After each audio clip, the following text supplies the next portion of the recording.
va a conocer por primera vez durante el embarazo. Esta puede o no resolverse al final de este. También tenemos un concepto que es la diabetes pregestacional o preexistente. Esta es en pacientes que ya son conocidas como diabéticas, que se van a embarazar, o en aquellas pacientes que se van a diagnosticar con niveles de glicemias durante el primer trimestre del embarazo. En cuanto a la epidemiología, tenemos que a nivel mundial se reporta un 7% de todos los embarazos que desarrollan la diabetes gestacional, lo cual representa un caso de 200,000 casos anuales. En México tenemos una tasa de 8.7 al 17.7% de los embarazos que se pueden complicar con diabetes gestacional. Y se dice que en la población mexicana somos un grupo expuesto a mayor posibilidad de adquirir o de desarrollar esta patología. Hay que recordar que la diabetes gestacional se incluye en el grupo igual de las diabetes mellitus tipo 1, de las diabetes mellitus tipo 2, y estas en forma global van a tener una prevalencia del 5 al 20% en toda la población mundial. En cuanto a los factores de riesgo para desarrollar la diabetes gestacional, tenemos que es aquel en el que la madre es mayor de 35 años, tiene obesidad, que quiere decir que tiene un índice de masa corporal mayor a 30, se tienen antecedentes de diabetes gestacional en partos previos, hay alteraciones en el metabolismo de la glucosa. El más conocido es el síndrome de ovario poliquístico, ya que este también tiene relación en la fisiopatología de la insulina. También se sospecha cuando hay una sospecha de diabetes gestacional previa que no fue diagnosticada. Esto casi no ocurre en lugares urbanizados, sino en lugares aquellos que están en las sierras o que no tienen generalmente mucho acceso a la salud, y es en aquellos en los que tienen un parto con un recién nacido mayor a los 4 kilogramos. También se dice que el tener diabetes mellitus en familiares de primer grado van a aumentar el riesgo de nuestra paciente. Y las etnias, como ya se lo había mencionado, es muy importante, ya que aquí la etnia latina está muy predispuesta a desarrollarlo, al igual que la etnia asiática y la norteafricana. Se dice que una paciente con 2 o más factores de riesgo hay que realizar una glicemia basal en el primer trimestre, pero esto lo veremos más adelante cuando les hable un poco sobre el diagnóstico. En cuanto a la patogenia, me gustaría primero explicarles un poco el proceso normal para después ver el proceso patológico de esta enfermedad. Se dice que en las pacientes en el primer trimestre vamos a encontrar niveles de hipoglucemia. Esto va a ser causado gracias a los estrógenos, los cuales van a tener una acción estimuladora de la insulina. Estos estrógenos se van a producir en los ovarios, en la primera parte del embarazo y posteriormente en la placenta. El estrógeno que más está relacionado con la estimulación de la insulina es el estriol. También se dice que los estrógenos van a mejorar la tolerancia glucosídica, y esto va a causar que en el primer trimestre del embarazo tengamos un aumento de la insulina, una lipogénesis y un acúmulo de grasa. Esto con la finalidad de almacenar para poder cubrir la demanda energética de la fetoplacentaria en los trimestres posteriores. En el segundo trimestre tenemos que el lactógeno placentario, junto con otras hormonas como lo son el cortisol, la progesterona y la prolactina, van a encargarse de que en la madre exista un catabolismo y en el feto exista un anabolismo. ¿Esto qué quiere decir? Que en la madre le va a pasar nutrientes al feto para que se pueda desarrollar de una manera correcta. Entonces, si recuerdan, hubo lipogénesis en el primer trimestre. En este segundo trimestre caeríamos a una lipólisis materna con una consecuente cetogénesis, además de que aumenta la resistencia periférica a la insulina. Al aumentar la resistencia periférica a la insulina, va a aumentar la glicemia plasmática, y esto va a permitir que mediante difusión facilitada pase a través de la placenta los nutrientes, y en este caso la glucosa necesaria para el desarrollo del feto. Y de aquí vienen varios aspectos que hay que señalar.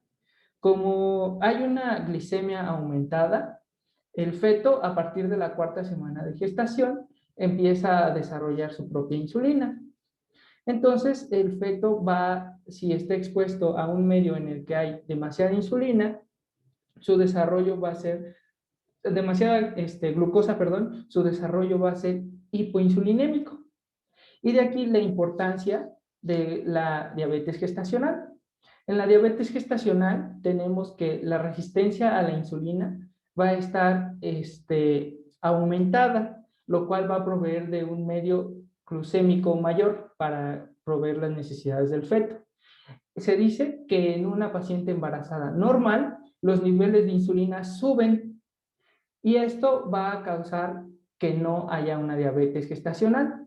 Cuando los niveles de insulina no son lo suficientemente altos o no pueden llegar a cubrir las necesidades o la demanda que se da, los niveles de la glucemia de nuestra paciente va a estar aumentada. Se dice que en el tercer trimestre la sensibilidad a la insulina va a ser un tercio de lo normal. Y entonces por AUNE va a estar aumentada la insulina en sangre aproximadamente 4 veces.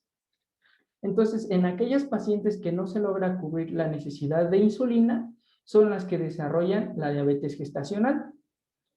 Se dice que hay una relación directa entre la producción del antógeno placentario con la resistencia a la insulina, ya que mientras más niveles de lactógenos placentarios tengamos en nuestra paciente, va a haber una mayor resistencia a la insulina, lo cual nos va a crear una hipertrofia de los islotes de Langerhans para que haya mayor producción de esta hormona.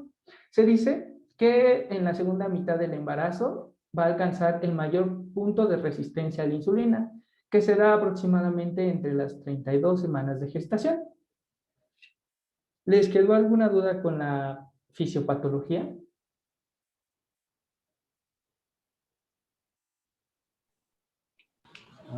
Yo tengo una.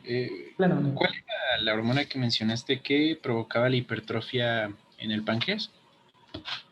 ¿Era lactógeno placentario o...? Ajá, a partir de la lactógeno placentaria aumentada, va a aumentar la resistencia a la insulina. Esto va a provocar que nuestro páncreas produzca mayor insulina y esto va a hacer una hipertrofia de los islotes. Ok. Gracias. Sí, de nada. ¿Alguna otra? Bueno, hay nada más para afinar el diagnóstico, para afinar la respuesta. Lactógeno placentario sí tiene una influencia, pero estrógeno es el que aumenta también la hipertrofia del páncreas, ¿eh? Eso también para que quede claro. Ok, entonces, si es estrógeno, ¿ocurriría en la primera mitad del embarazo? Ok, es que una cosa, sí, una cosa es que haya hipertrofia de los islotes, ¿ok? Por lo tanto, mayor producción de insulina, y otra cosa es la resistencia a la insulina. Uh-huh. La resistencia va a estar dada por el lactógeno placentario. La hipertrofia y la producción, perdón, aclaro, hipertrofia de los islotes está Sí. dada por el estrógeno. Ok. Junto con progesterona son las que van a dar la hipertrofia ¿cómo se llama? De los islotes. ¿Se acuerdan cuando vimos cambios fisiológicos del primer trimestre? Vimos que uno de los efectos era la hipertrofia de las células beta. Sí. Pero no hay resistencia a la insulina. Cuando ya hay lactógeno placentario, hay resistencia a la insulina. ¿Ok? Uh-huh. Va. ¿Continúa? Sí. Bueno, ahora tocando los signos y síntomas, se dice que durante la diabetes gestacional, generalmente nuestras pacientes van a cursar asintomáticas debido al diagnóstico precoz, ya que este se va a realizar dentro de la del primer trimestre del embarazo o en escasos días iniciado el segundo trimestre, como ya lo veremos ahorita que toquemos el tema de diagnóstico. Y se dice que en caso de que estas no lleven a cabo un diagnóstico certero o que las pacientes no se apeguen al tratamiento, lo que van a producir es un excesivo aumento del peso del feto, una polidipsia o una poliuria, como normalmente es en las diabetes. En cuanto a los diagnósticos, se dice que hay que realizar un cribaje en el primer trimestre y este nos va a ayudar a diagnosticar lo que es la diabetes pregestacional. Los criterios se deben de realizar en la primera consulta y se debe de realizar con una glucosa basal en la mayoría de los casos. Se dice que una glucosa basal mayor a 126 miligramos sobre decilitro en diferentes días nos va a dar un diagnóstico de diabetes pregestacional. O también una toma de glucosa al azar que va a ser mayor o igual a 200 miligramos sobre decilitros con síntomas claros de diabetes, que ya les había dicho, polidipsia, polifagia, poliuria, o una hemoglobina glucosilada mayor o igual al 6.5%. Aquí, como dice en la nota, dice que basta con la presencia de uno de estos criterios confirmado en 2 ocasiones para hacer el diagnóstico de diabetes pregestacional.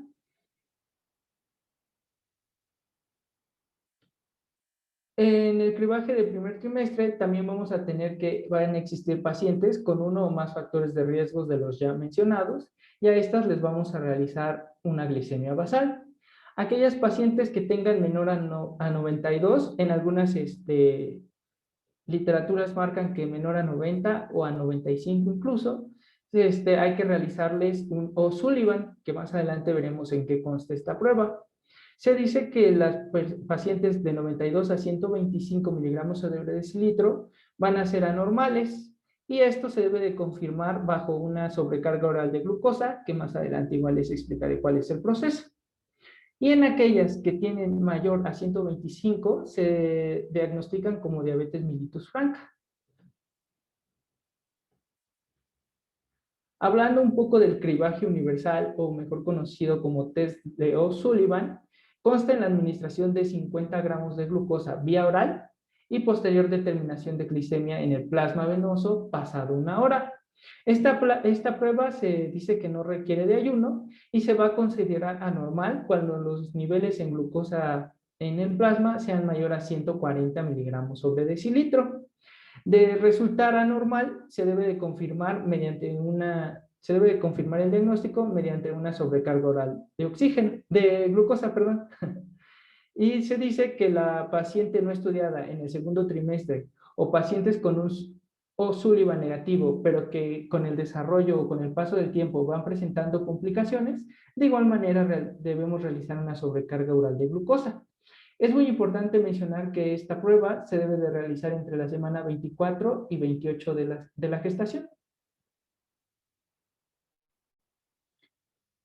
Tocando un punto importante sobre la sobrecarga oral de glucosa, tenemos que es la determinación de plasma venoso de glicemia en ayunas. Esta va a constar con una administración de 100 gramos de glucosa vía oral y en ella vamos a determinar los niveles de glucosa pasado la hora, pasado 2 horas y pasado 3 horas.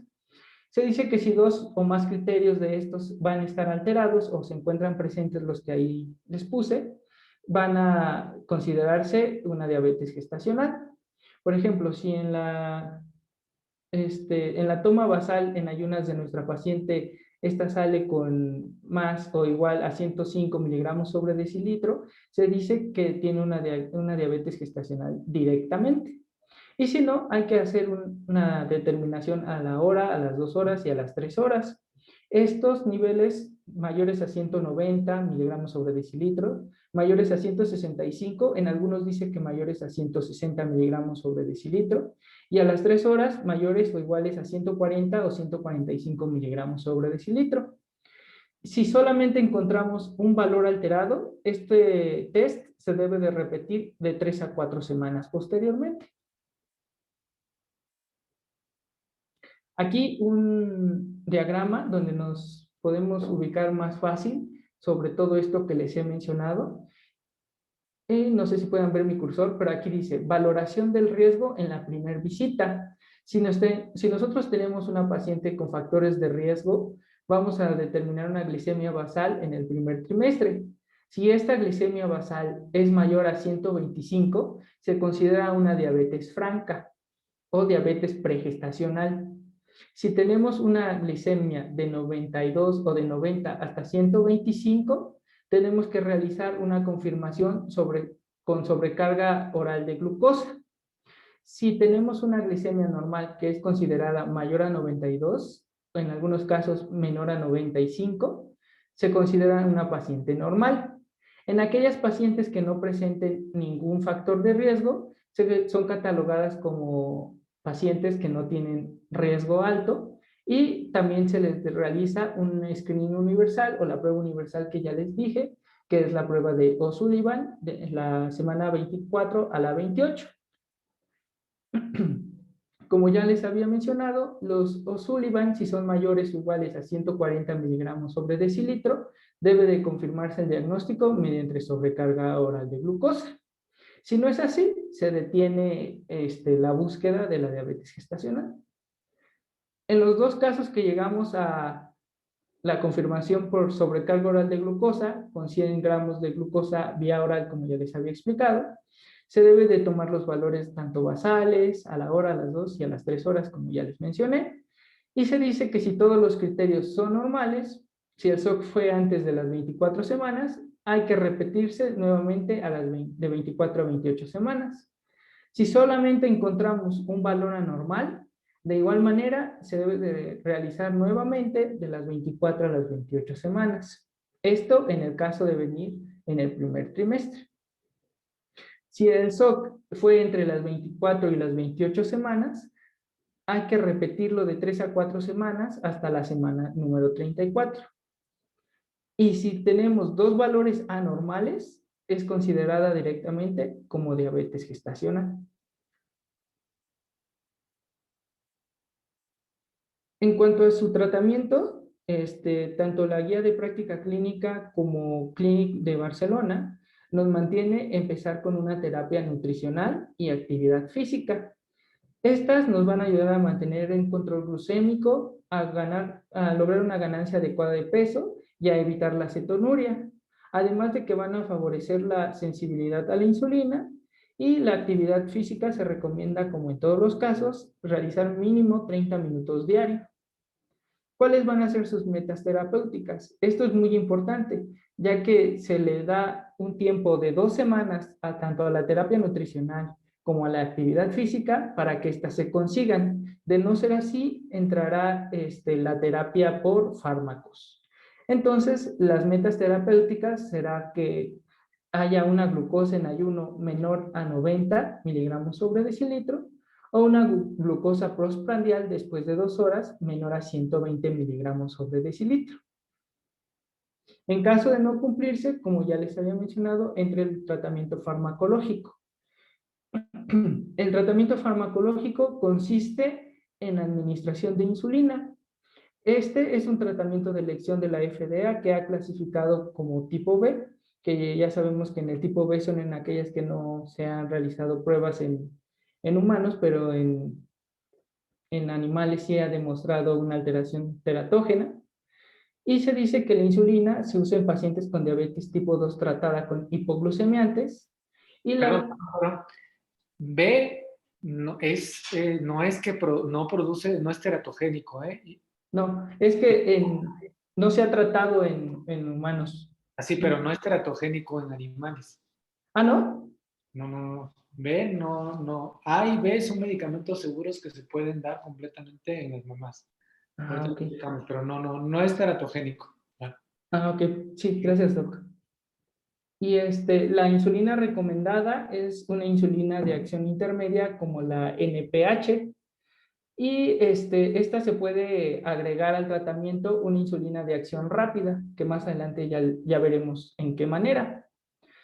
En algunos casos se recomienda que la metformina, igual la FDA la clasifica como B, que es un sensibilizador a la insulina, es utilizada, pero entre un 14 y un 46% también requieren insulina complementaria para lograr las metas establecidas anteriormente.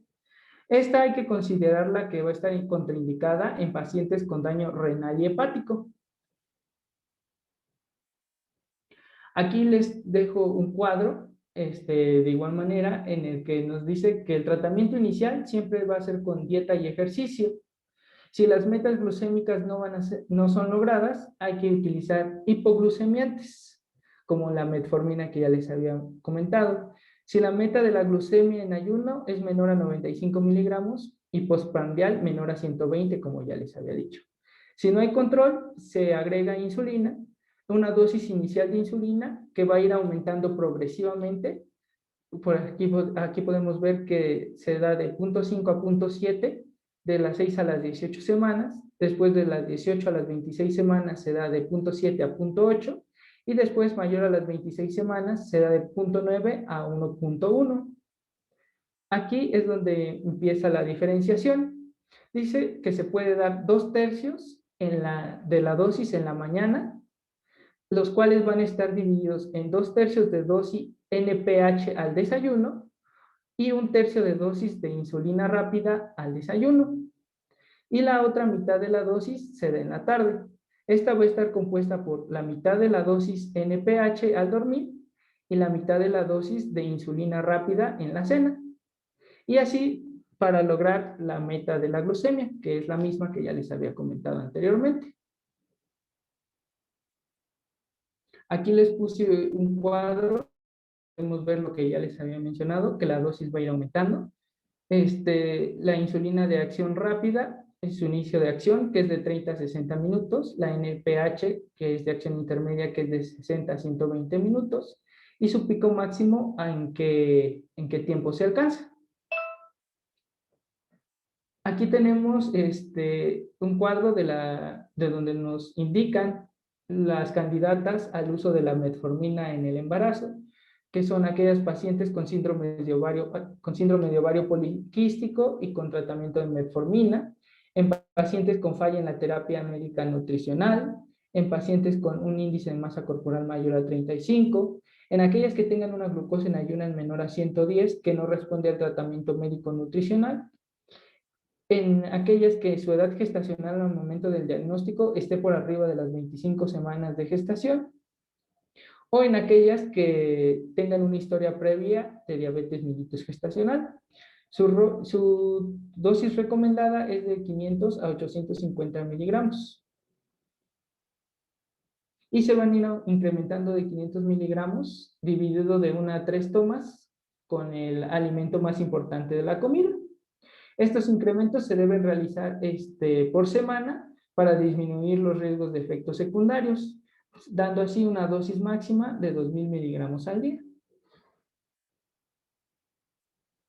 Es muy importante también tocar el punto del automonitoreo en las pacientes, ya que nos va a permitir evaluar la respuesta individual a la terapia y notar los logros que ésta nos esté llevando y así poderla modificar.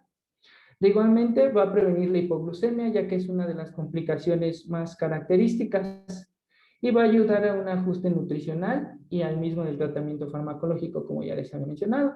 Y esta se debe de realizar de 3 a 4 veces al día. Las principales son en ayuno y postprandial.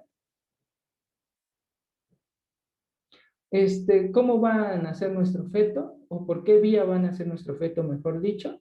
Se dice que en aquellas pacientes con buen control glucémico y con un peso adecuado del feto, que se lleva el embarazo hasta la semana 40 de la gestación. Se dice que un parto por cesárea es recomendado en fetos mayores a 3.8 kilogramos y se debe de ofrecer un parto programado después de las 38 semanas a las pacientes con un buen control. A las pacientes con un mal control o que ya tienen alguna complicación vascular, se planifica el término del embarazo de acuerdo a la gravedad. Y hay que recordar en este punto que la diabetes gestacional es un factor de riesgo para desarrollar preeclampsia. Las complicaciones, como ya les había dicho, a corto plazo tenemos la preeclampsia, también el aborto, anomalías congénitas, el polidipdramnios, la muerte intraútero del feto, una morbilidad neonatal, una hipoglucemia postparto por parte del feto, la macrosomía y la organomegalia. Y también tenemos que a largo plazo va a existir un riesgo de desarrollar diabetes mellitus tipo 2 por parte de la madre y también por parte del feto. También hay un riesgo mayor a la obesidad y del síndrome metabólico. En el seguimiento, como ya les dije, se debe de seguir a nuestra paciente con diabetes gestacional y se debe cuantificar la glicemia en ayuno o la curva de tolerancia a la glucosa. Esto se debe de realizar a las 6 o 12 semanas postparto. Se dice que si encontramos que nuestra paciente tiene diabetes mellitus, hay que referir a endocrinología. Si solo notamos una intolerancia a la glucosa, hay que enviar al servicio de endocrino. Y si nuestra paciente se encuentra con niveles de glicemia normales, se dice que se vigila cada 3 años y además se lleva un control de peso y actividad física. Esto debido a que últimamente se ha notado que después de sufrir diabetes gestacional, se ha aumentado hasta un 14% el riesgo de sufrir diabetes mellitus tipo 2 generalmente después del embarazo. Y también cabe recalcar que la diabetes gestacional en demasiadas pacientes remite al término del mismo. Y eso sería todo por mi parte. ¿Tienen alguna duda?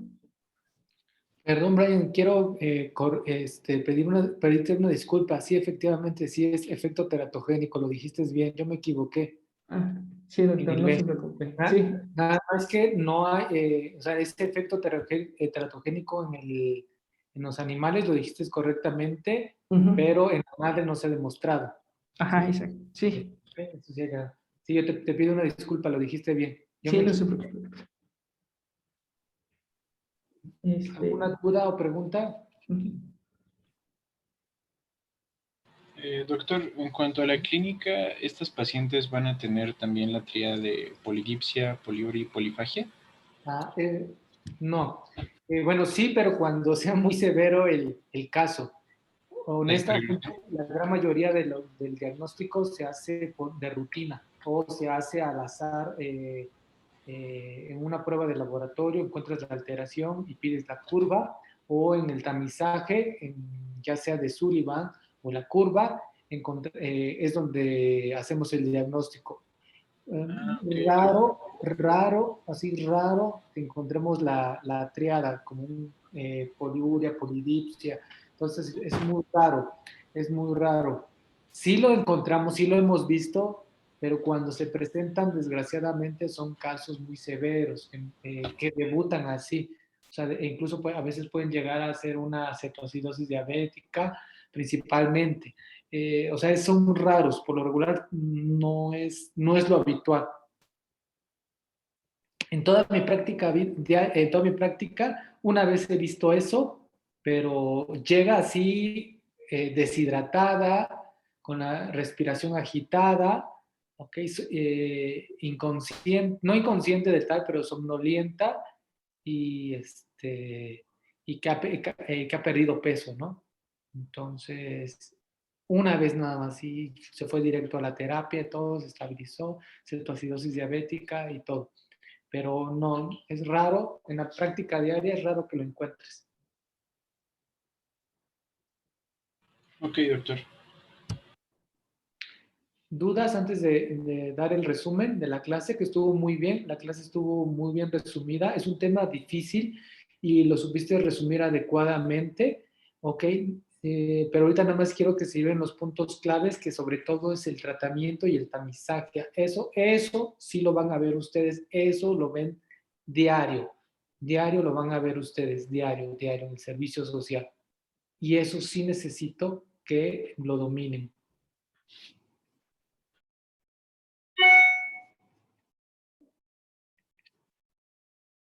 ¿No hay dudas? Doc, yo tengo... Ay, perdón. Permítame tantito. Ya.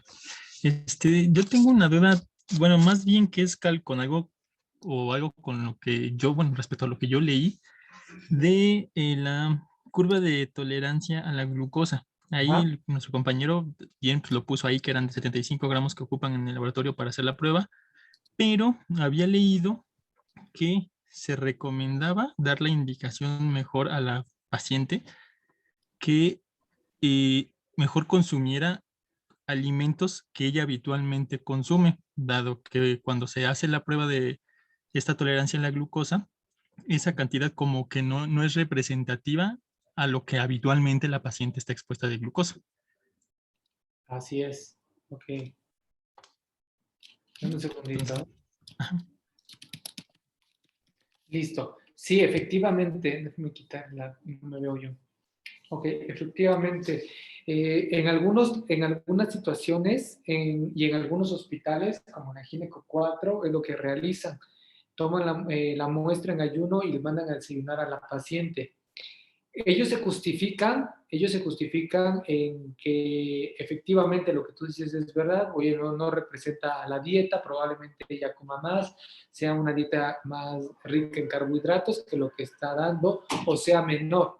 Eso es verdad. Sin embargo, los que estamos en contra, como yo, que estoy en contra de eso, porque sí lo hacen en el Gineco 4 o en otros lados, estamos en contra porque la prueba está estandarizada. La prueba se estandarizó y para que estuviera estandarizada se tenía que hacer una prueba con la misma carga para todas las pacientes. Y los resultados, más bien, los resultados están conforme al estudio realizado con la glucosa. Entonces, como que no se puede hacer un match con esa situación.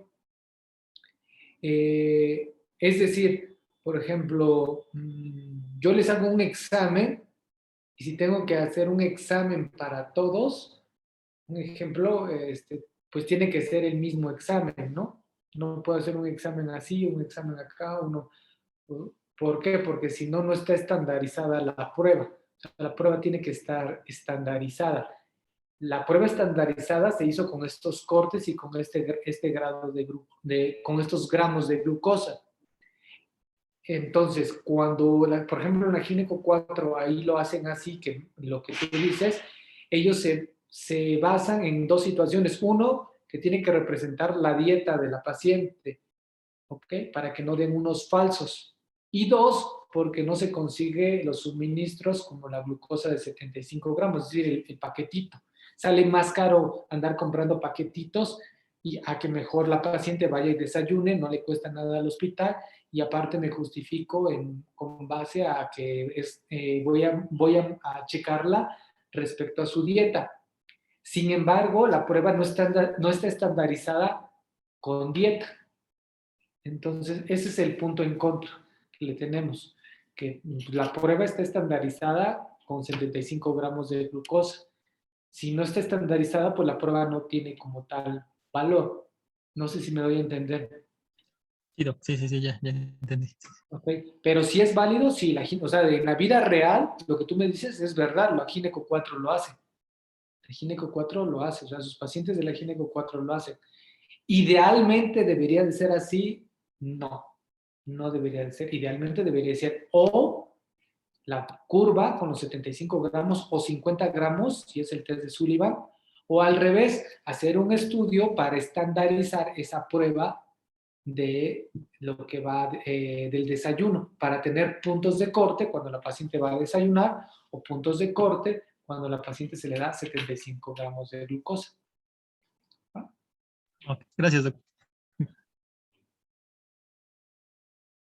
Listo. Bueno, pásame la primera, por favor, Brian. De ahí nos vamos. Esa es la primera. No, esa no es la primera. Ahora que traen que puro suspiro se escucha. Ahí. Ajá. La siguiente.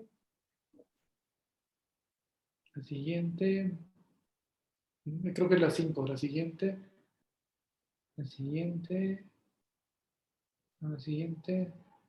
Esta. Bueno. Vamos a ver. Para que se desarrolle diabetes en el embarazo, la culpa la tiene la placenta. ¿Por qué? Porque la placenta produce lactógeno placentario, ¿correcto? Bueno, si la responsable de la alteración metabólica de la paciente, ¿ok?, es el embarazo, por lo tanto, la alteración debe de presentarse a partir de qué semanas. La semana 20. 20. ¿Ok? ¿Perdón? ¿La semana 20? ¿Ok, Sean? Sí, después de la 20. Bueno, así es, a partir de esa semana se puede. Sin embargo, se dice que a partir de la semana 24, el lactógeno placentario empieza a actuar. Ya a partir de esas semanas, toda alteración metabólica que encontremos secundario a la glucosa se debe al lactógeno placentario, por lo tanto a la placenta, por lo tanto al embarazo. Sin embargo, todo lo que se presente por debajo de esas semanas no está atribuido al lactógeno placentario, por lo tanto no está atribuido a la placenta y por lo tanto no está atribuido al embarazo. Esto quiere decir que esta alteración metabólica ya es parte de la patología de la mamá. Esto quiere decir que antes de estar embarazada, la paciente muy probablemente tenía diabetes. Por lo tanto, se cataloga como diabetes tipo 2. ¿Ok? Un ejemplo, llega una paciente 8 semanas, le piden los laboratorios de control prenatal y tiene una glucosa de 130. ¿Cómo la clasifican? 8 semanas de embarazo. Nayeli.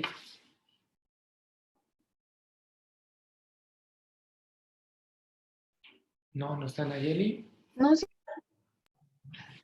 pero es que 8 semanas de embarazo con valores ya elevados, ella ya era diabética entonces, ¿no? Ok, dime por qué, Nayeli. Pues Correcto. porque si ya, o sea, si se caracteriza por empezar la diabetes gestacional a partir de las 20-24 semanas de gestación y ella ya trae la glucosa elevada, ya era diabética antes de embarazarse.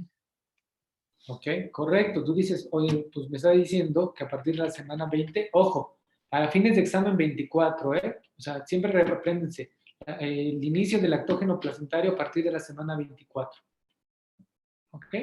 Entonces dicen Nayeli, no estamos en la semana 24, tiene 8 semanas y ya tienen niveles de glucosa de 130. Si me voy con Karen,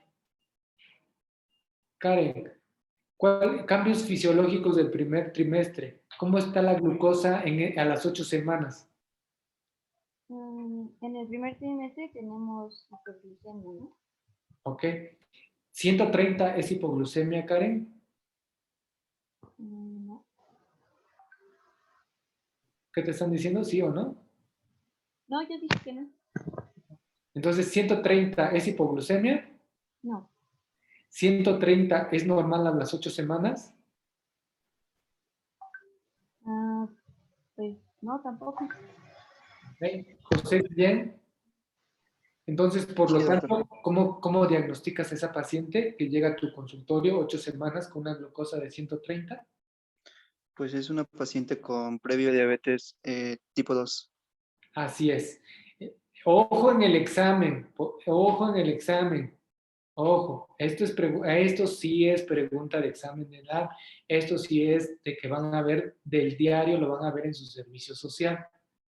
Les ponen el ejemplo de una paciente con 8 semanas, tiene 130, le mandas a pedir la curva, sale alterada, el diagnóstico es, ahí van, diabetes gestacional. No, el diagnóstico es diabetes tipo 2. Ojo, porque luego les viene diabetes tipo 2, diabetes tipo 1, diabetes insulinodependiente, diabetes gestacional, y van y diabetes gestacional. Luego mala y no, pues que el examen estuvo muy difícil porque todo se parecía. No, les está diciendo 8 semanas. Por lo tanto, el diagnóstico es diabetes mellitus tipo 2. ¿Ok? ¿Correcto? Bueno, Entonces, ¿por qué tocamos este tema? Deben de tener mucho cuidado en primer trimestre. Se los voy a resumir así. Diabetes. Diabetes es muy fácil el tema porque no hay pierde, sabemos los factores de riesgo, obesidad, sobrepeso, ovario poliquístico, previo al embarazo, un embarazo múltiple, edad materna mayor de 35, 40 años, ¿ok? Si leen las normas internacionales, dicen que el simple hecho de ser latinos tenemos el riesgo de diabetes gestacional, antecedentes heredofamiliares, etcétera. No hay pierde. Aquí no hay pierde.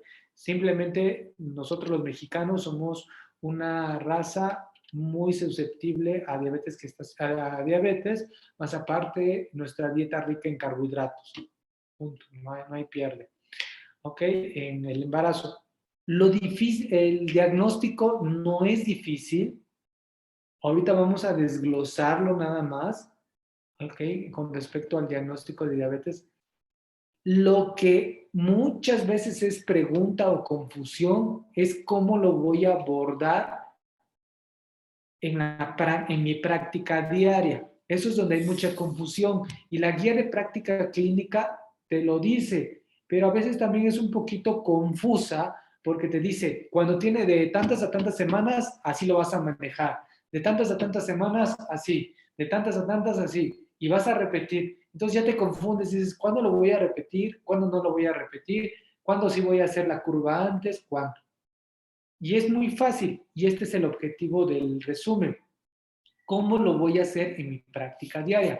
Sencillo, en mi práctica diaria, yo los únicos puntos que debo de saber es cómo hacer el diagnóstico y por qué hay diabetes gestacional. Yo ya sé que hay diabetes gestacional por el lactógeno placentario que inicia su pico a partir de la semana 24. Por eso puede haber alguna alteración a nivel de la insulina. Hay una resistencia a la insulina. Eso es por qué se produce. Yo debo de saber los criterios. Puede ser una hemoglobina glucosilada por arriba de 6.5, dos glucosas con una diferencia en una semana de 126, una glucosa al azar en 200 en cualquier momento, o con un test de Sullivan por arriba de 180, o con alteraciones a nivel de la curva de glucosa con 75 gramos. ¿Okay? Esos son los diagnósticos que yo puedo hacer. Ahora, lo que yo necesito saber es cómo hacerlo en mi práctica diaria. En mi práctica diaria, si mi paciente que llega tiene factores de riesgo, de alto riesgo, aquí nosotros en México les decimos de alto riesgo. ¿Por qué? Porque los factores de riesgo, el 90% de mis pacientes lo tienen en la raza. Ya. O sea, todas tienen. Por eso en la práctica real, a todas las pacientes, a todas se les hace el test de Sullivan. A todas. ¿Ok? A todas se les hace el test de Sullivan. Sin embargo, mi paciente, cuando ya en la vida real llega, yo tengo que valorar los factores de muy alto riesgo. ¿Como cuáles? Son antecedente de diabetes en el embarazo previo,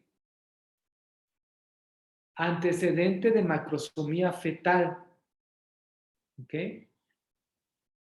Obesidad mórbida, índice de masa corporal 35,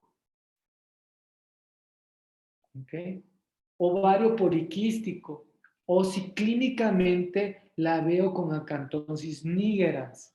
¿Ok? ¿Por qué? Porque ya quiere decir que ya tiene la mancha, ya es muy probable que mi paciente sea diabética y no lo sepa. ¿Ok? Si es la paciente que tiene un poquito de sobrepeso, ¿ok? Pues tiene sus papás, abuelitos con diabetes y todo, primer embarazo, no se considera como de muy alto riesgo. No quiere decir que no vaya a desarrollar, simplemente que si yo la comparo con una paciente que ya tuvo diabetes gestacional, embarazo previo con bebé macrosómico, óbito fetal peor, es decir, que se le murió el bebé, ¿ok? o antecedente de diabetes gestacional, o una obesidad muy mórbida, 35, un índice de masa corporal de 30 o 35. Ojo, a esas pacientes sí me voy directo con la curva. ¿Ok? Sí está justificarlo realizarle la curva. Si ustedes dicen, si Brian dice, doctor, tengo una paciente que en el embarazo previo tuvo diabetes gestacional,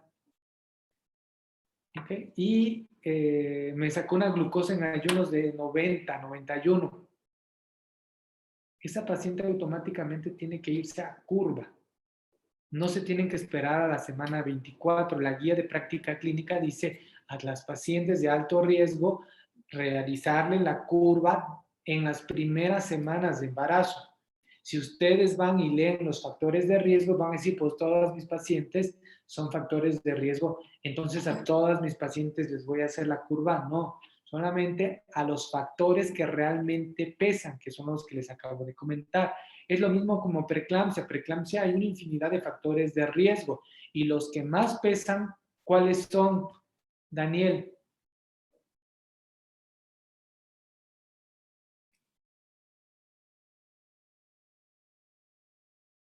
¿No está Daniel? Luis Daniel, Mauricio Soto. Sí, era SAFT, lupus y el mismo antecedente de preeclampsia previa. De todos los que te pongan, ¿a cuál le vas a tener miedo? A esos, ¿verdad? Sí. Entonces lo mismo con diabetes. Así te digan obesidad, sobrepeso, bla, bla, bla, bla, bla, bla. Ninguno de esos tiene tanto peso como el antecedente de diabetes, macrosomía fetal, ¿ok? Óbito fetal o un índice de masa corporal mórbido, 30-35. Entonces, a esas pacientes, cuando las tengas, aún así tengan 8, 10, 12 semanas, esas pacientes se van directamente con una curva. ¿Qué otras pacientes se van directo a curva? Aquellas pacientes que en el estudio de primer trimestre que le hicieron cuando llegó a su consulta prenatal, que pidieron la batería de laboratorios, examen general de orina, química sanguínea, biometría para ver plaquetas, ver transaminasas, ver proteínas en orina, ¿ok? Todo lo que vimos en cambios fisiológicos y ven una glucosa de 93. Ale, 93 es normal en un embarazo de 8 semanas. Pues sí, ¿no? Porque hay hipoglucemia. Ok, 93 es hipoglucemia. Sí, tengo entendido que sí. Sí, ok. Alguien por ahí siempre me preguntaba, doctor, ¿hasta cuánto es normal de glucosa en primer trimestre? Que les dije, les di 2 cifras, ¿están de acuerdo? Siempre me preguntan. Sí, creo que era de 93 a 95. Ok, perfecto, exactamente. Dependiendo de la literatura, si es canadiense o si es europea, ok, o si es americana, 92, de 93 a 95, así es. Y tiene la paciente 93, ¿es normal estrictamente esa glucosa? Estrictamente sí, Okay. pero ya está en límite superior. Ahora, lo que voy, cambios fisiológicos del embarazo. ¿Qué dijimos que había en primer trimestre? Una hipoglucemia. Okay, hay una hipoglucemia. Brian, ¿cuáles son los valores de la curva de tolerancia a la glucosa con 75 gramos? Tiene que ser menor a 95, la glicemia basal. ¿En cuánto? ¿En ayuno? En ayuno. Ok, en 95, bueno, 93 o 95. Y la paciente tiene 93 a las 8 semanas. ¿La curva en qué semana la haces? Brian. Dependiendo de las necesidades de la paciente. Ok, pero estrictamente en una paciente de bajo riesgo, ¿en cuánto lo haces? De la 24 a la 28. Ok, esta paciente es de bajo riesgo en teoría porque no tiene ninguna comorbilidad, no tiene nada, y le encontramos 93. Primer trimestre. Está Hiperglucémica. Ok. Volvemos como preeclampsia. Cuando, es que 20 semanas, ok. Cuando vimos primer trimestre que 130, 80, 120, estrictamente, pues está en el límite, está normal. No le puedo decir que es diabética ya, pero si yo razono, yo digo, cambios fisiológicos, la paciente tiene que tener hipoglucemia porque tiene 93, operó aún 95, ayuna, 8 semanas. La paciente estrictamente no es diabética, no es diabética. Pero saben, como preeclampsia, con el primer trimestre, saben que eso no es lo habitual. Lo habitual es que tenga hipoglucemia. Muy probablemente la paciente me va a debutar en corto plazo con diabetes gestacional, muy probablemente. Por lo tanto, esa paciente es candidata o uno, que yo le repita el estudio, o dos, que esa paciente se justifica realizar la curva en primer trimestre. Es decir, no me voy a esperar a la semana 24. ¿Correcto? Vuelvo a repetir. Todas mis pacientes que lleguen a mi consultorio, a todas mis pacientes se les hacen los estudios prenatales, a todas. ¿Okay? Si mi paciente tiene factores de muy alto riesgo para diabetes, está justificado, si a ustedes así lo desean, pedir la curva. No es malo. ¿Por qué? Porque es una de las excepciones por la cual se puede adelantar la curva de tolerancia a la glucosa. Otra de las indicaciones por la cual se puede pedir la curva de tolerancia a la glucosa es cuando la paciente se encuentre con alteraciones de la glucosa desde el primer trimestre, como esta. Estrictamente no es diabética, pero no es normal. Entonces, esa paciente, sea delgada, sea vegana, ¿ok? Practique yoga, la paciente automáticamente por sacar esa cifra, o uno, o repito la prueba, ¿ok? O dos, pido la curva de tolerancia a la glucosa. Está justificado pedir la curva porque la paciente salió alterada, ¿correcto? Si mis demás pacientes son de bajo riesgo, ¿ok?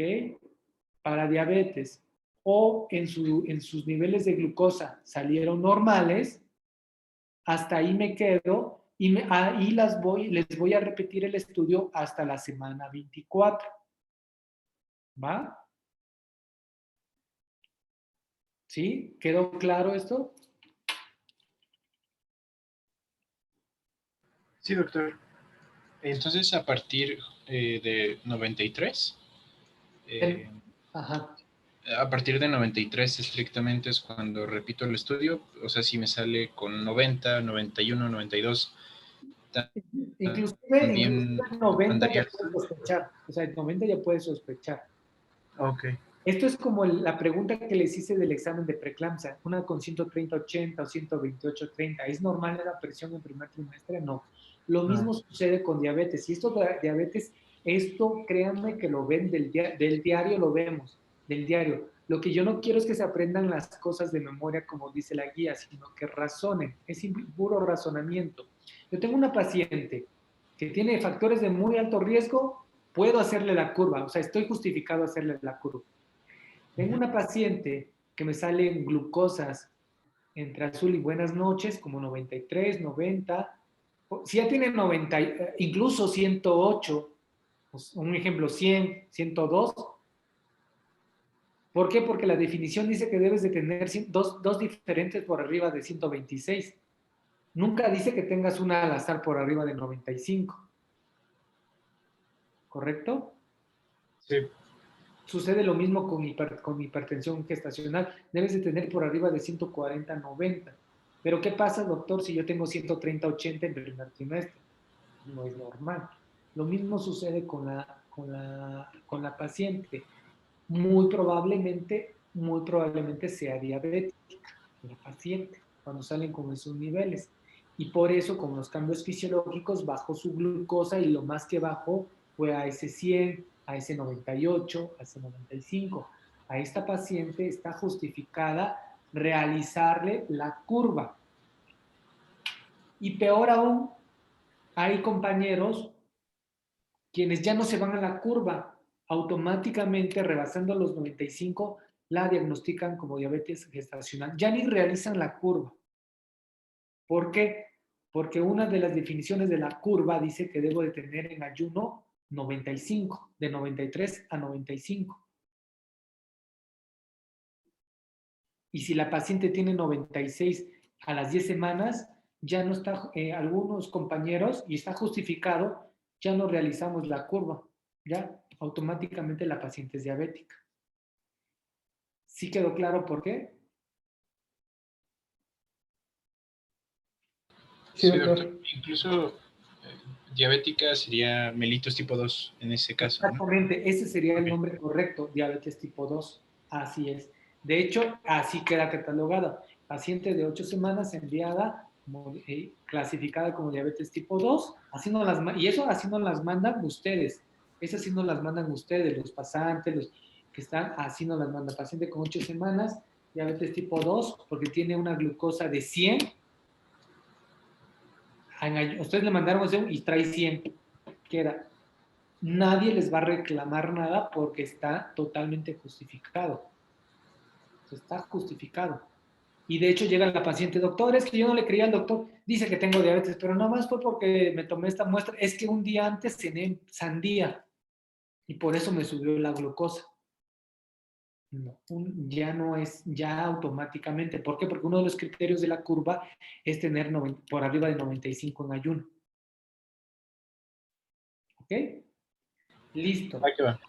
Entonces, vuelvo a repetir, ¿a quiénes les voy a repetir la curva? En primer trimestre, las pacientes que tienen factores de muy alto riesgo, que yo los comenté, o pacientes que desde el primer trimestre tengan alterados la glucosa. ¿Ok?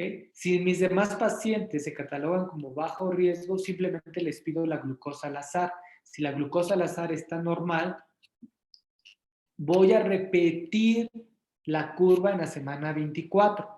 ¿Correcto? No quiere decir que no tenga diabetes, porque tengo que hacer el test de Sullivan en la semana 24 cuando está el punto del lactógeno placentario.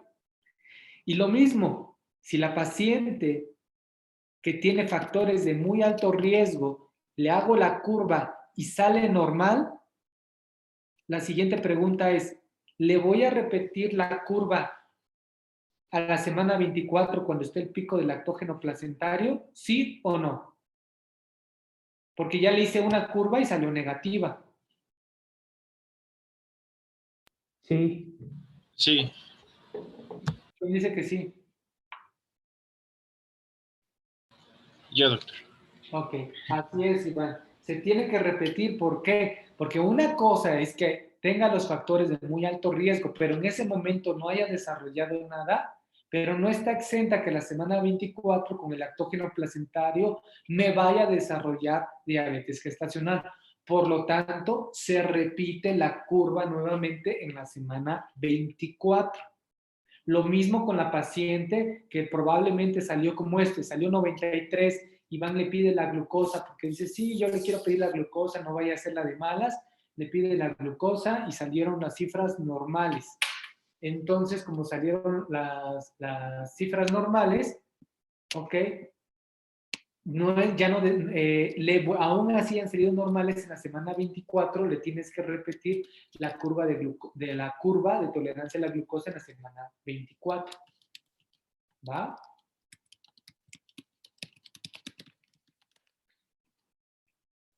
Listo. Déjenme enseñarles esta curva.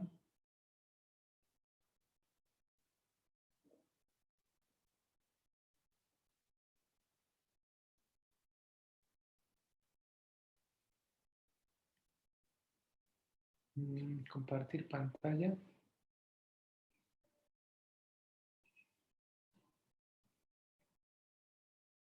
Este nos las patrocina.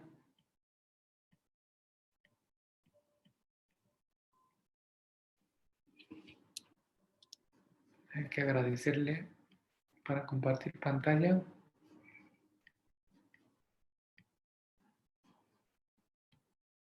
¿Sí ven? Criterios de diagnóstico de diabetes gestacional. Sí, ya se ve. se ve. Ok. Los que nosotros utilizamos actualmente son estos últimos. Estos. ¿Lo ven? Estos criterios que están acá son de la APO, así se llama. Hubo un estudio muy famoso cuando yo estaba en el cambio, cuando era residente de gineco y cambié a residente de materno. Hubo un estudio muy famoso que se llamó APO, ¿ok? Que es hiperglucemia outcome pregnancy. Eso quiere decir resultados perinatales en pacientes hiperglucémicas. Nosotros nos hacían aprendernos esto, los de Carpenter o los de Sullivan, y nos los teníamos que memorizar, ¿ok? En mi época, los que nosotros utilizábamos eran estos, los de Carpenter, y ahí te tenías que andar memorizando todo esto, ¿ok? Antes se daban 100 gramos de glucosa, antes. Actualmente damos 75 gramos de glucosa. ¿Qué es lo que hizo este estudio muy famoso? Este estudio se hizo muy famoso porque se hizo a nivel internacional y vieron cuando una madre diabética se complicaba. Cuando una madre diabética tenía un parto y se complicaba con desgarro, hemorragia obstétrica, macrosomía fetal o había algún problema, iban y veían en su récord cuánto tenía de glucosa y ya iban checando. Y si a otra paciente le pasaba algo o se le moría el bebé, iban y checaban cuánto tenían de glucosa. Y así respectivamente.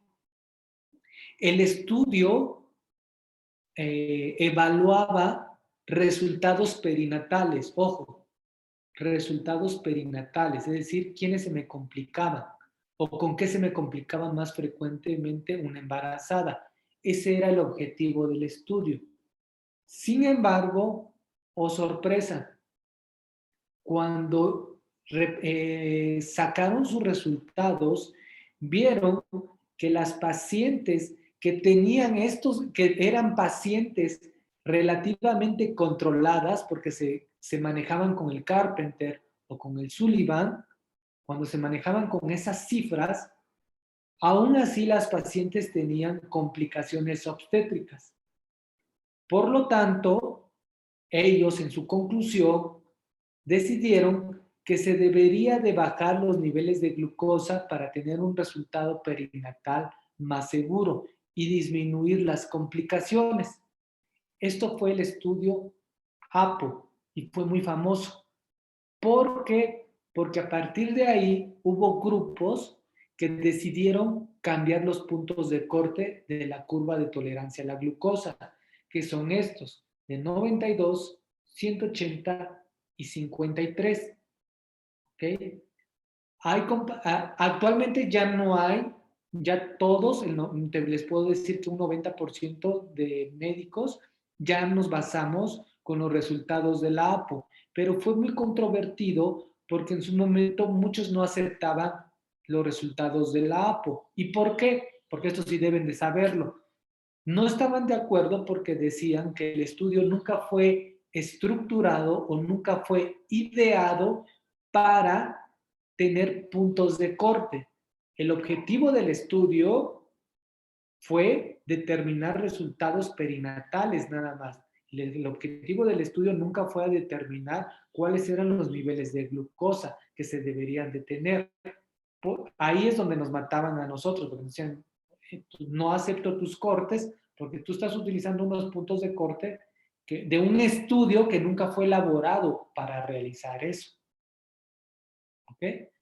Lo mismo sucedía ahorita con lo que me preguntaban. Los estudios nunca fueron evaluados para eso, como el desayunar e ir a comerme un tamal y regresar y que me tomen los niveles de glucosa. El estudio nunca fue ideado así. El estudio fue ideado con 75 gramos de glucosa.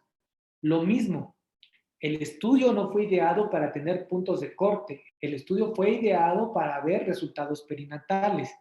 Sin embargo, la lógica dice lo mismo. Bueno, Si teniendo estos niveles que aparentemente están controlados, tengo resultados perinatales adversos, la lógica quiere decir que esos puntos de corte no me sirven y que les tengo que bajar.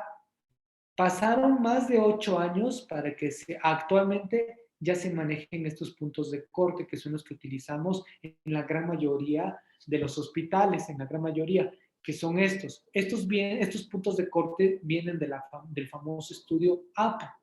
¿Ok? Estos son los puntos de corte que nosotros actualmente utilizamos. Antes se utilizaba una muestra en ayuno, 1 hora, 2 horas y 3 horas. Y les pongo esto porque así todavía lo van a encontrar en alguna literatura. Esto ya es tacha, esto ya es obsoleto. Actualmente nosotros nos guiamos con los puntos de corte del estudio APO, que son 92, 180 y 153. Por eso ahorita que les comentaba, si ya actualmente se considera esto niveles normales, ahora imagínense una paciente en ayuno con un ejemplo, con 98 en ayuno, en un control prenatal. Por eso muchos compañeros decidimos, entre esos yo decidimos que ya la paciente es diabética. ¿Le pido la curva? No. ¿Por qué? Porque ¿para qué le pido la curva si uno de los criterios es que el ayuno debe de estar menor a 92? O peor aún, con un Carpenter 95. ¿Listo?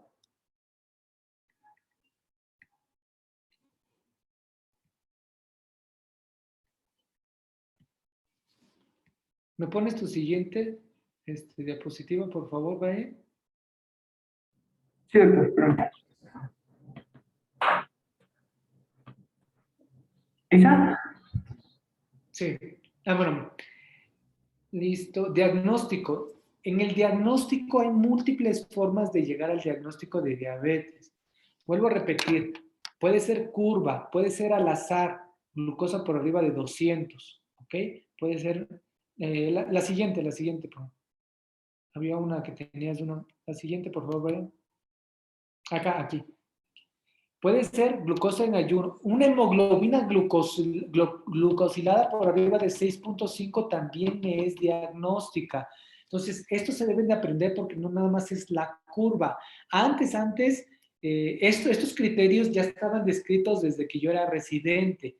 No es nada nuevo, desde que yo era estudiante. Sin embargo, si tú llegabas y, es que tuvo una glucosa en 100, ya es diabética, doctor. ¿Ya le hiciste la curva? No, véndale a pedir la curva. Pero doctor, es que mándale a pedir la curva. Ahí va uno a pedirle la curva. ¿Cómo me atrevía a decirle que era diabética si no había hecho la prueba estándar? No. Actualmente, desde ahí ya uno el razonamiento decía, pero oiga doctor, pero si rebasa los 100 y si me dice que el ayuno es tanto, ¿por qué no la clasifico ya? Actualmente ya se puede. No es que se pueda, actualmente ya se sabe que si la paciente desde un inicio tiene datos de hiperglucemia en ayuno, esa paciente es diabética. Si tiene una glucosa por arriba de 126 al azar, ya es diabética. Si tiene una glucosa por arriba de 200, ya es diabética. Si se hace una hemoglobina glucosilada porque estaba en promoción para sus estudios de control prenatal y tiene por arriba de 6.5, ya no le pidan la curva, ya es diabética. ¿Va? Bueno, si mi paciente, ahora sí me voy con la paciente normal, la de bajo riesgo, que llega conmigo, 28 años, un poquito de sobrepeso, nada del otro mundo, le pido la glucosa en ayuno, tiene una glucosa de 76, todo bien. A esa paciente de bajo riesgo le pido el test de Sullivan, que es 50 gramos de glucosa con 2 muestras, ayuno y 1 hora. ¿Ok? Si el ayuno está por arriba del ayuno, ¿ok? Debe de estar, ¿ok? Se pide en ayuno. Si el ayuno debe de estar por debajo de 93 a 95 y el postprandio se considera anormal si rebasa los 140 miligramos. En otras guías les van a decir que 130, ¿ok? Actualmente Si ustedes quieren estar más actualizados, es 130. 140 todavía se considera normal, por arriba de 140 es anormal. Actualmente algunos utilizamos 130. ¿De qué va a influir? Es un poquito más complejo porque si la paciente tiene edad mayor de arriba de 35 años y tienen ya por arriba de 130, se considera factor de riesgo. Pero en conclusión, actualmente la podemos seguir dejando en 140. Les comento un 130 porque pueden encontrar un 130. Sí, es verdad. Actualmente nosotros ya nos guiamos con 130, pero si 140 todavía se considera diagnóstico. Si la paciente tiene por arriba de 140, ojo, no es diabética, simplemente el test salió alterado. ¿Y qué se hace, Brian, cuando sale por arriba de 140? Se debe de realizar sobrecarga oral de glucosa.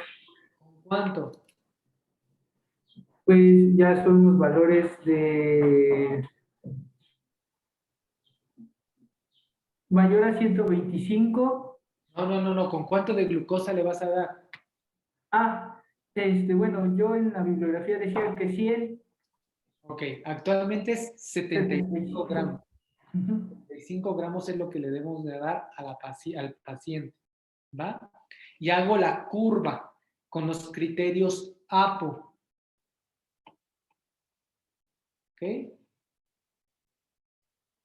¿Listo?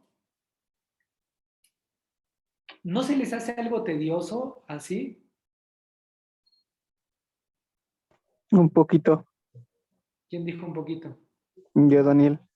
Daniel, ¿no se te hace tedioso así? Ay, doctor, qué flojera. Un poco. ¿Qué sería mejor, Daniel? Yo creo que una tablita donde están todos. ¿Como la que te enseñé? Ajá. Ok. Lo que tú digas, Daniel. No te creas. Muy bien. Ya ve cómo es. Ok. Déjame esto. Ok. No, pero no se les hace tedioso así de, ay, doctor, es mucha flojera. ¿Qué sería más fácil, Daniel? Yo te entiendo. A mí, créeme que me pasó de estudiante lo mismo. Por eso le digo, eso es lo único que debe de quedar claro de diabetes. ¿Cuándo me voy a la curva, cuándo no? ¿Qué sería más fácil, Daniel? Tú dime. No sé, doc. Pásenos el tip, usted que ya pasó por esto. Razonamiento. Ya hablé con Brian y Brian dice, sí, vamos a pedir el test de Sullivan, pero si sale alterado, vamos a hacer la curva.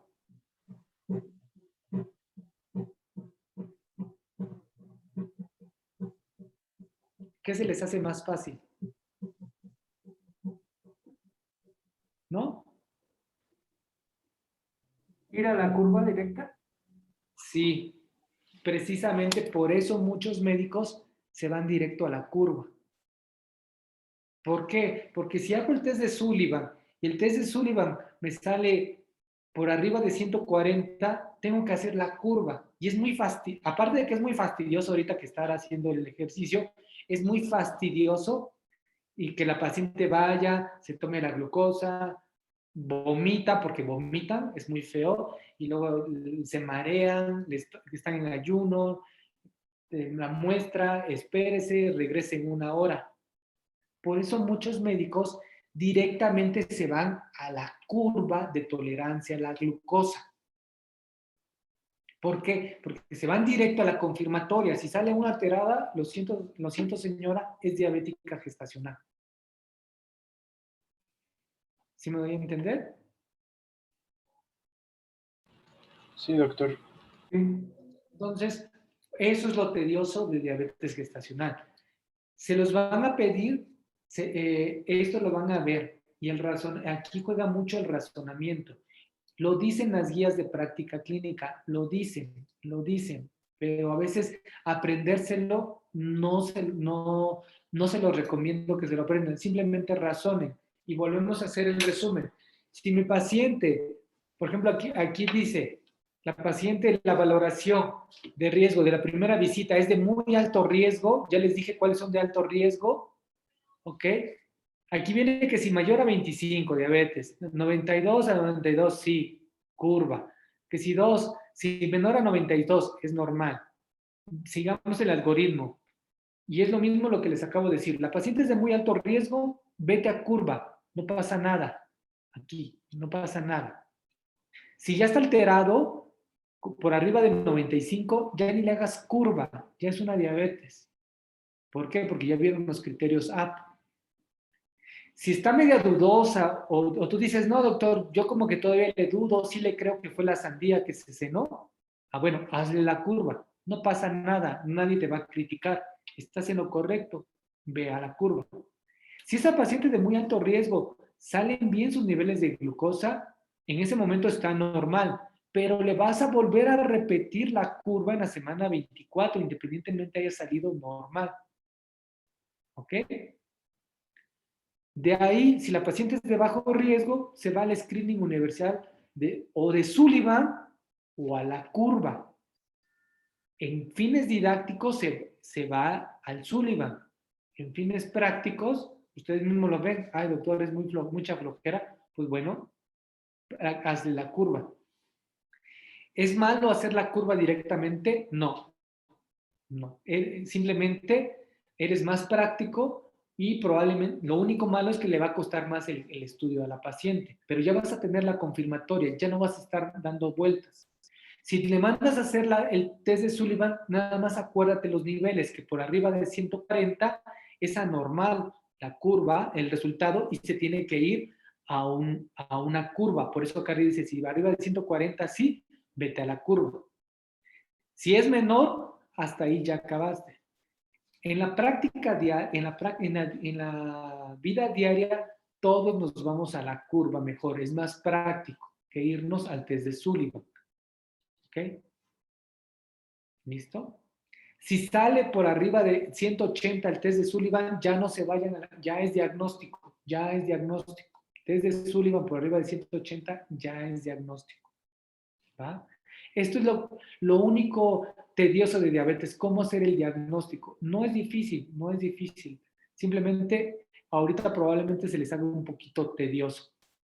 La curva no hay más. La curva sale un valor alterado, 1 alterado con 75 gramos, ya es anormal. Ya es diagnóstica, ya es diabética gestacional. ¿Va? ¿Dudas con esto para pasar al tratamiento?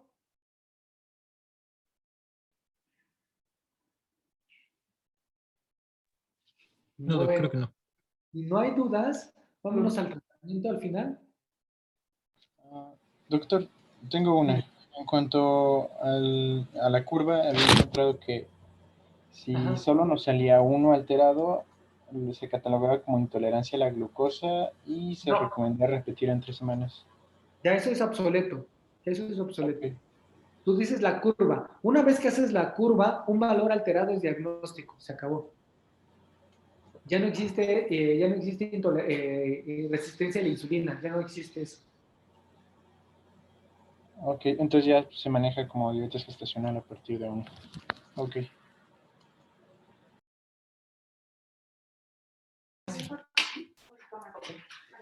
Bueno. Sí, le escuchamos, Doc. Ya eso es obsoleto. Ya el diagnóstico es directo. Curva, okay. 1 alterado, se acabó. Va que va. Y los valores son los de la APO, los que les acabo de comentar. ¿Sí los copiaron? 92 en ayuno, 1 hora 180 y 2 horas 153.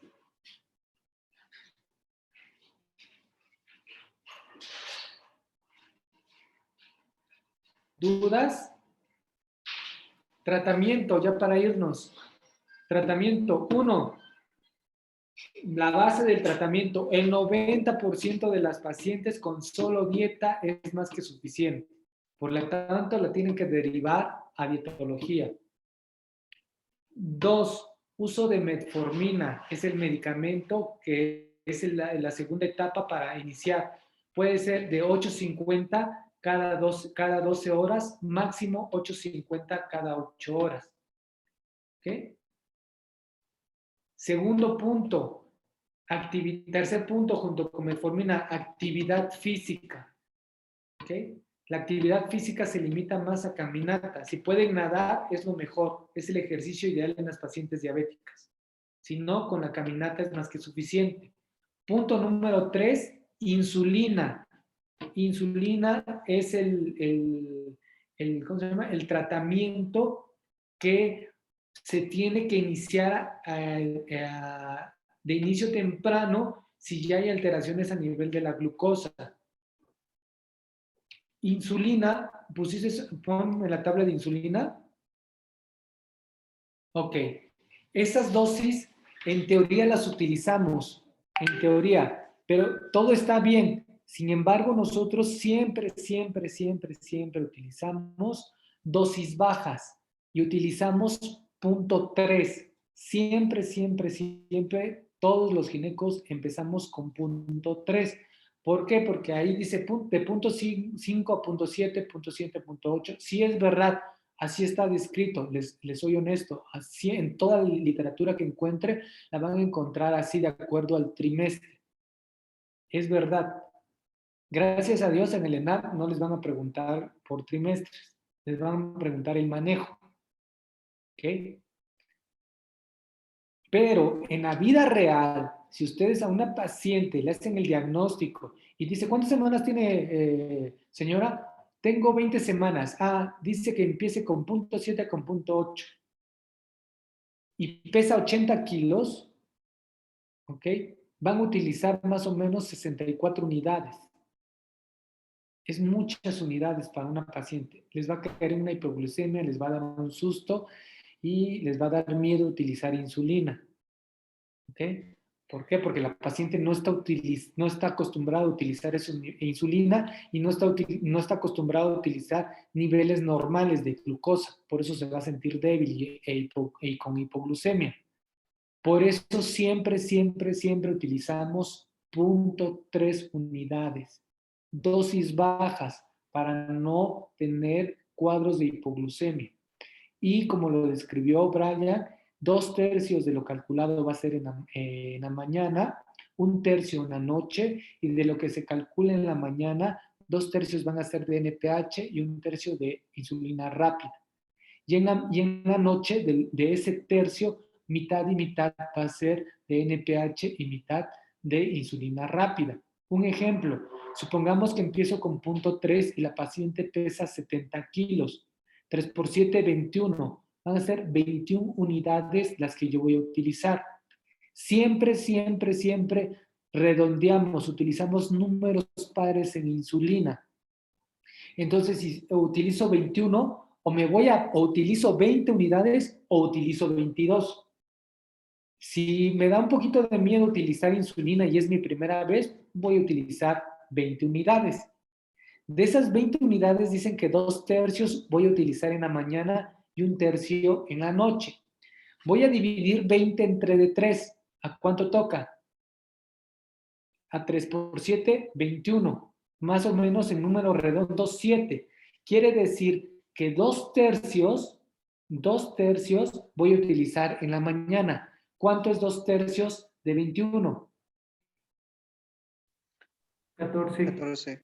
14. Entonces, 14 unidades 14 unidades voy a utilizar en la mañana. Y en la noche, ¿cuántas unidades voy a utilizar? 7. 7. Ok. De los 14 unidades que voy a utilizar, 2/3 van a ser de NPH y 1/3 de insulina rápida. ¿Ok? Entonces, de 14 vuelvo a dividir entre de 3. ¿Ok? Entre de 3. Entonces viene siendo a 5, porque 3 por 5, 15. 3 por 4, 12. Y debo de llegar a 14. Entonces, 3 por 5, 15. Entonces, quiere decir que 2/3 en la mañana de NPH, quiere decir 10 de NPH y 5 de insulina rápida en la mañana. Pero recuerden que siempre redondeamos. Entonces, son 10 unidades de NPH o 6 o 4 unidades. Por ejemplo, yo si voy a utilizarla en esta paciente y nunca he utilizado insulina, muy probablemente le voy a dejar 10 y 4. ¿Sí me doy? Porque me quedaron 5, entonces le bajé a 4, porque siempre le tengo que poner en números pares. ¿Por qué no se va a 6, doctor? Me puedo ir a 6, pero digo, como voy a utilizar rápida, probablemente se me va a tener hipoglucemia la primera vez que lo utiliza, entonces le pongo la dosis baja, 4. Y en la noche, ¿cuánto de NPH voy a utilizar? Quedamos. ¿Cuánto le tocaba en la noche? Le tocaban 7. 7. Entonces, esos 7, si es mitad y mitad, 3.5 y 3.5, ¿correcto? Pero siempre voy a redondear, entonces serían 4 y 4. Entonces quedaría la dosis 4 unidades de NPH en la noche y 4 unidades de insulina rápida en la noche. Si yo pongo mi esquema final, quedaría 10 unidades de NPH en la mañana con 4 unidades de insulina rápida en la mañana y 4 unidades de insulina de NPH en la noche y 4 unidades de insulina rápida en la noche. Si hago la suma, serían 3 por 4, 12, más 10, 22. ¿Sí me voy a entender? Entonces, de 21 que le calculé, le estoy poniendo 22. ¿Va? Sí, doctor. ¿Dudas, preguntas? Estos sí se deben de aprender. Estos sí les van a preguntar en el ENAC. No les van a preguntar con cuánto van a iniciar el cálculo por trimestre. No, es una pregunta muy difícil, que no tiene sentido práctico, porque en la vida real siempre utilizamos punto 3 todos, siempre dosis bajas, dosis bajas. No conozco al valiente que diga, tiene más de 30 semanas, empecémoslo con una unidad. No, se les va a poner mal a paciente. ¿Okay? ¿Dudas, preguntas? En conclusión, el algoritmo se deben de aprender. En conclusión es, actualmente vamos a utilizar el algoritmo, los criterios de la APO, que son 92 en ayuno, 1 hora en 180 y 153 en 2 horas. Se hace con 75 gramos. Hay múltiples formas de hacer diagnóstico de diabetes gestacional. Puede ser ayuno, puede ser al azar, puede ser glucosas 2 por arriba de 126, puede ser con hemoglobina glucosilada, puede ser con el test de Sullivan o puede ser con la curva de tolerancia a la glucosa con 75 gramos. En primer trimestre, a todas las pacientes siempre les hago glucosa en ayuno. Si la paciente es de muy alto riesgo, está justificado hacerle la curva de tolerancia a la glucosa. Está justificado. Si la paciente que tiene una glucosa en ayuno alterada o es de muy alto riesgo y le hago la curva y sale normal, no me justifica o no me descarta que en la semana 24 salga alterada. Por eso vuelvo a repetir en la semana 24. La paciente que es de bajo riesgo o que tuvo su glucosa dentro de los parámetros normal, le voy a hacer en la semana 24 el test de Sullivan o la curva. Si hago el test de Sullivan, debo de saber que si está por debajo de 140 es normal. Si está por arriba de 140 es positivo y tengo que irme a la curva. Si en el test de Sullivan me sale por arriba de 180, ya no repito, ya es diagnóstico de diabetes gestacional. En la semana 24, si no quiero hacer la curva de tolerancia, la test de Sullivan, me voy a la curva directa. Con una sola alteración en uno de las 3 tomas, ayuno, 1 hora o 2 horas, es criterio de diabetes gestacional. No hay más. En la práctica diaria, en la vida real, la gran mayoría nos vamos directo a la curva, para no estar haciendo tanto esto de test de Sullivan, sí, mayor, menor, me voy directo a la curva. No es malo, no está mal, no estamos en un mal actual. Estoy yendo directo con el estándar de oro, digamos así, para que ya no esté dando vueltas de la paciente. La dosis de insulina, el esquema que yo voy a utilizar es el de los 2 tercios. De la dosis calculada, 2 tercios va a ser en la mañana y 1 tercio en la noche. De los 2 tercios en la mañana, un 2 tercios de NPH y 1 tercio de insulina rápida. y en la noche lo que está, el tercio que calculé para la noche, mitad y mitad de insulina rápida y insulina NPH. ¿Dudas? No, bueno, ahorita yo no. Bueno, si no hay dudas, pues aquí terminamos. ¿Qué nos toca ver la siguiente clase? ¿A quién le toca?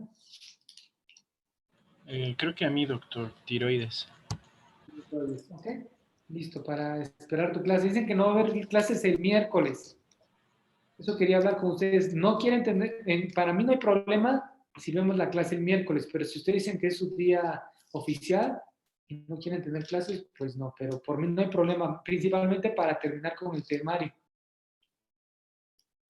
Pero lo que ustedes digan, ¿va?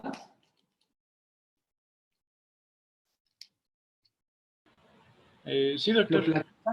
Lo comentan y me dicen, ¿va? Sí, le mando la opinión. Claro. Bueno, nos vemos, bueno, espero el mensaje para ver si nos vemos el miércoles. Sí, doctor. Sale. Nos vemos. Bye. Sí, doctor. Gracias. Gracias, doctor. Gracias.